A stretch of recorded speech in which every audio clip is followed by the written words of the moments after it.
Hey, Matthew. Mm-hmm. What are you doing? Well, here in Minnesota, we have a very strong hunting community. They're very passionate about the gun or bow and arrow that they choose, what brand of clothing they like to wear, and where they prefer to purchase said gear.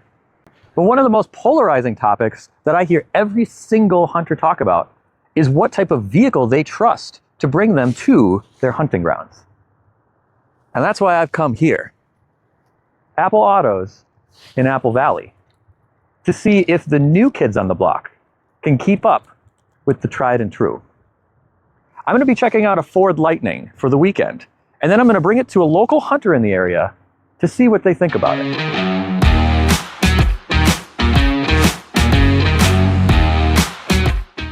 Right, so I'm here with Austin from Apple Autos, who has graciously provided us with our vehicle for this weekend. So Austin, can you give us kind of a high-level overview of what we're looking at here? Absolutely. This is the 2025 Ford F-150 Lightning Lariat. The Lariat sits just one trim below the Platinum, so just one away from the top, and it comes with all of the features that you could possibly want in a truck. Standard with leather, heated and cooled seats, a big fancy piano moonroof, and all the driving features that you could possibly want. And what I like most about the Lightning variation of all of the F-150 trims is just ultimately how they drive. With that low center of gravity, thanks to the battery sitting essentially right on the bottom of this truck, it runs and drives better than any of the other trims. It handles like a car. It can go around corners unlike any full-size pickup that you've ever been in. That's what I like most about the Lightning. It's just enjoyable to drive and very comfortable on long road trips or just even day-to-day driving commutes straight from work. It's just so comfortable. Awesome. And one of the main reasons that it has that is because unlike traditional trucks which have leaf springs, this one has kind of swapped those out for coil springs. So you get that independent suspension feel with the capability of a full-size truck. You absolutely do. Absolutely. And in addition to capability, let's also talk about where we add some additional capability over your standard truck. You typically pop the hood and see either a 2.7, a 3.5, or a 5.0 on your standard F-150, but here in the Lightning, we just get more storage, to be honest with you. You can throw in 2-3 suitcases. There's a lot of room under there, which makes it really convenient. And I believe there's even a drain plug, so you can treat it like a cooler, if I remember correctly, which is really, really convenient. For tailgating. Oh, it's fantastic. Having acquainted myself with the real experts on this unit, I decided to test the truck out myself before handing it over to our local hunter. Okay, the one thing that's weird I think about initially is how it engages. Typically when you take your foot off the pedal, it starts to roll a little bit. That doesn't happen with this. You've got to use the gas pedal to actually get this thing to move, which is a bit unique if you're used to gasoline powers. One thing that I've heard I've got to be really careful about is the power. Austin was telling me that if you put your foot down at 40 miles an hour, it will break loose all 4 tires. So, gotta be careful with that when you're sitting on 700 plus pound-feet of torque. Let's do a little bit of an acceleration run here and just see what she has. Yeah, that's like half throttle. It's quick. Jesus. This 3 tons has no right being that fast. That is wicked. Okay, so we're driving through Apple Valley right now, and anybody who lives in Minnesota knows we don't have the greatest roads in the world. But it's pretty hard to tell that in this. This is, I used to work for BMW, so I've driven some really nice, comfortable vehicles, 7 Series, big SUVs, and this is quite plush. Ooh, competitor right there, Rivian. Another thing I'm not getting is the traditional, anybody who's driven an older pickup truck knows for sure that when you're unloaded, it can get kind of bouncy and uncomfortable. Not happening here. And I think that's probably due to the independent suspension that this truck has that most trucks don't. This is not using traditional leaf springs. So you get that almost SUV-y ride. It feels plush. Something that is really nice, because that would mean that this vehicle could be really good to commute in. It would be fine running errands in. It's going to be much more comfortable than an empty pickup truck typically would be. Safety checks complete, I took my Chariot down the familiar Highway 12 towards my old stomping grounds in Delano, Minnesota. Yes, that's 15 miles of no passing zones with dividers to keep you honest. Fortunately for me, this unit was equipped with Blue Cruise to help ease the burden. Despite these grievances, I pressed on to deliver this box of electrons to our local hunter, William. Like many graduates from Delano, Will now lives, works, and of course still hunts in the small town that he spent most of his life in. So I felt he would be the perfect candidate to test out my 3-ton battery. Willie, how's it going?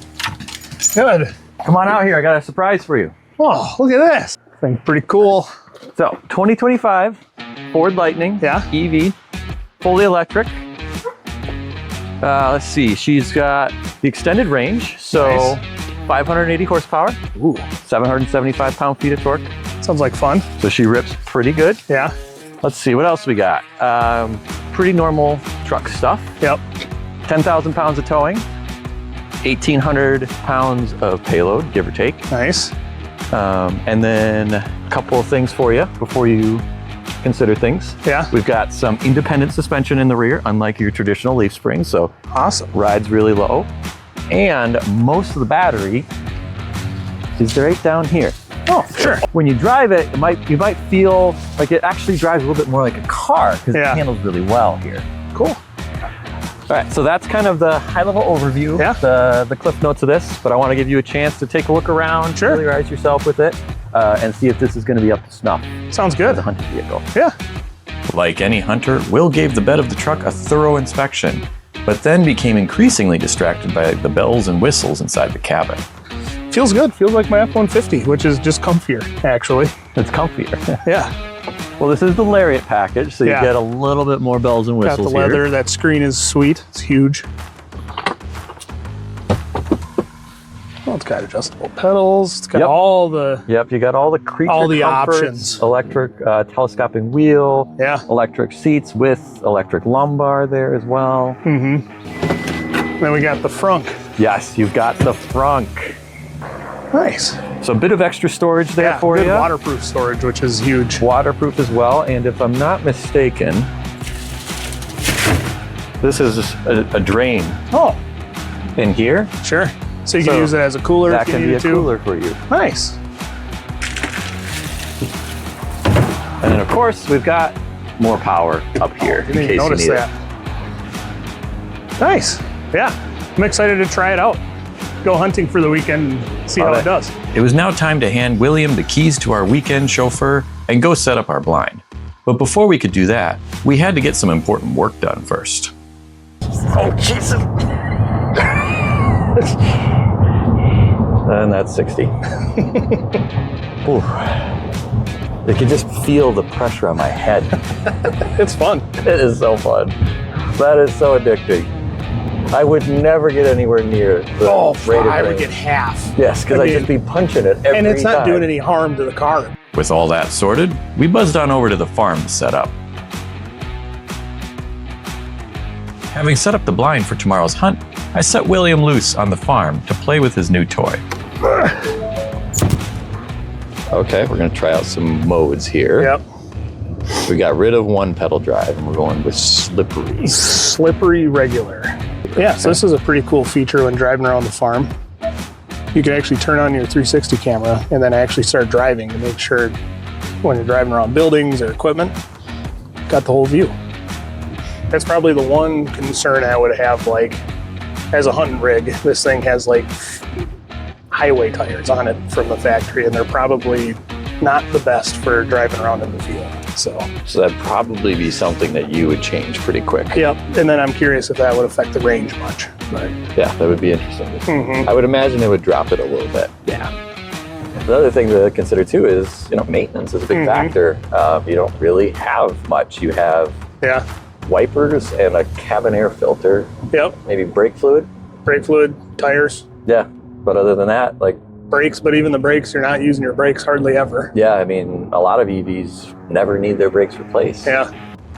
So that's one thing that's pretty impressive. I mean, you're not worried about spark plugs, you don't have fuel injectors, you don't have the drivetrain components that everybody deals with. You're not dealing with belts, you don't have all of these extra fluids that you're changing constantly, like differentials and transfer cases and things like that. After Will had his fill of driving around in the bumpy grass, we decided to hit the road for a quick test drive. I will say, compared to the other EVs I've driven, this one pedal driving is a lot less aggressive than some of the other ones. It's kind of nice. Do you prefer that? Yeah, like maybe it's a little fun on the other ones, but like I feel like I have to focus more on it when I drive some of the other ones, where this just is a little more natural. I can like let off the throttle and it's not an immediate. Like maybe it's a little bit more jerky on Yes. some of the other Yes. ones where you gotta like, you're almost like hyper aware Yes, of where being your foot engaged. is. Yeah, This you can be a little bit more natural with yeah, it. it feels more natural coming from a gas vehicle. With all that sorted, we got back to the task at hand.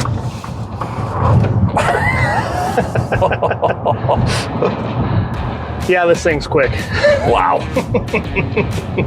That's pretty fun. That was, we did break the tires free there. I don't know if anybody heard that, but Yeah, that was just nothing.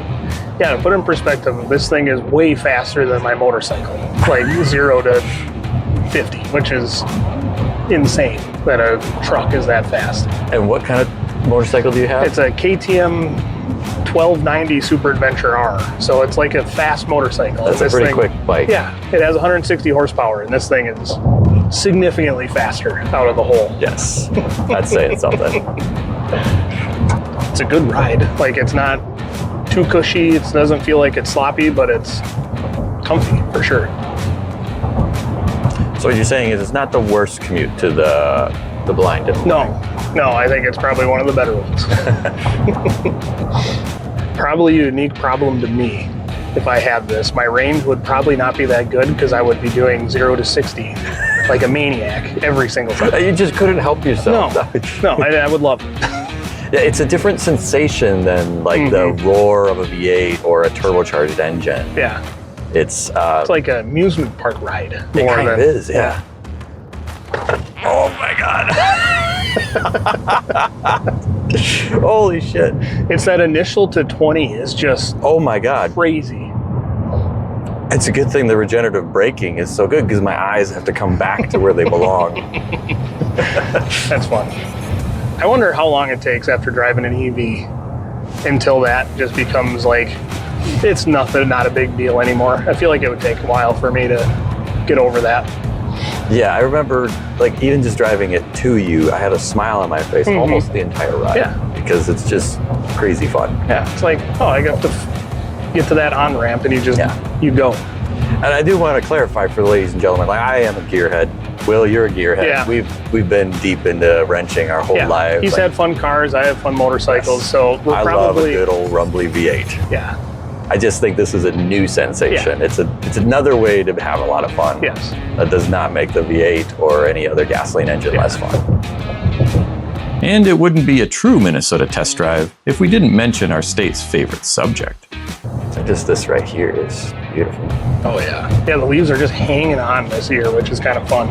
Yeah, usually at this time, it's November right Yeah. now, like we usually have nothing on the Yeah. trees. I think it's all the moisture still in the ground. we had a really good rainy season this year. See how it handles a roundabout. Quite well in my experience. It's just way flatter than a typical truck would be. Yeah, you don't have the body roll that like my truck has. After a considerable dent to our remaining battery level, we put our high voltage tire shredder to sleep for the night to recoup as much battery as possible for our early morning hunt. The next day, we were up dark and early in the freezing November temperatures to make sure we beat the whitetails to their feeding ground and hopefully snag a clean shot.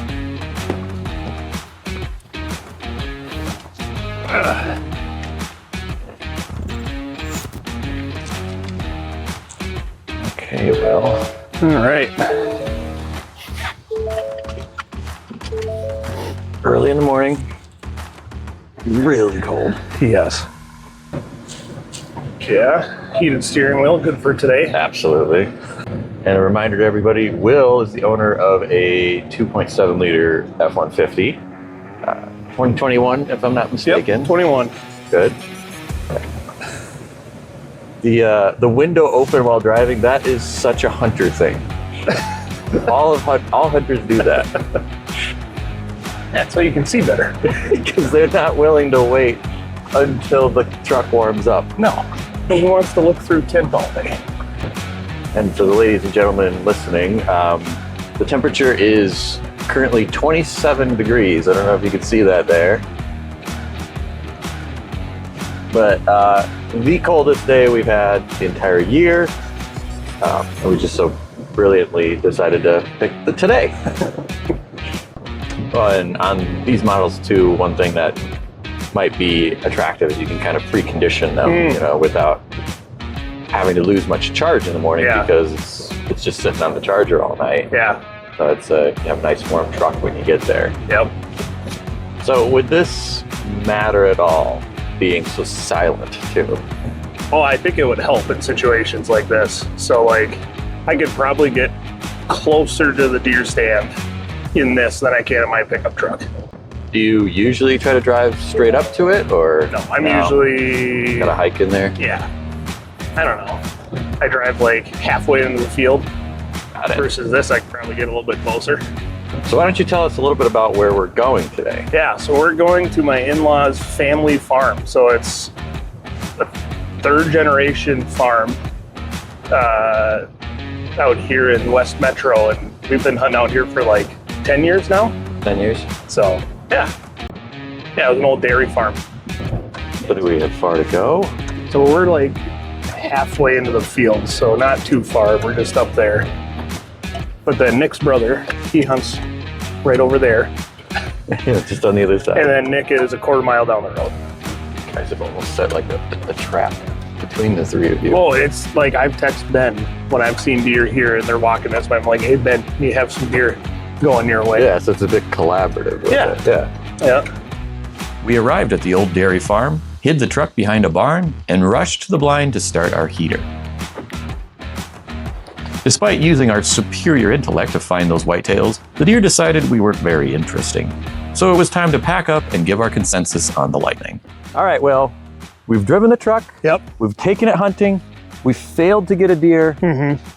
We want to ask one question. What did you think of it? I liked it. For this specific application, it worked fantastic. Operates like a regular truck with some nice things, right? Yes. It's quiet, don't have to fuel it up. Rides really nice. So yeah, I really enjoyed it. So to recap, I heard you talk about the ride a lot. Yes. It's a lot better apparently than typical pickup trucks. That independent suspension makes a big deal. The pickup and go is pretty nice. We love that. I mean, yeah, it's powerful. It's fast. It has nothing to do with hunting, but it's really fun to drive. It's just a nice car to have. And then the $1 million question that everyone's going to want to know, would you have one? I would if I didn't take 1 or 2 trips a year where I'm driving to South Dakota or going way up north. Or I would if the range was a little bit better with some more charging around the states. Yeah. But yeah, I would actually. It's very nice pickup truck. It does everything you need to hunt in a regional area, right? Yeah. If I just hunted around West Metro and southern Minnesota, it's great. So from a regional standpoint, within give or take 100 miles, this works for you. 100%. But it's those one-off trips that you go a little bit farther out, maybe the next state over. That's when you're going to start to run into those problems, and the infrastructure just isn't quite there yet. Yep. It's going to get there eventually, but it's just maybe a few years time. Yeah. This would be a reconsideration. Awesome. Yeah, 100%. Well, thank you for your time today. Thank you everybody for watching. We'll see you next time.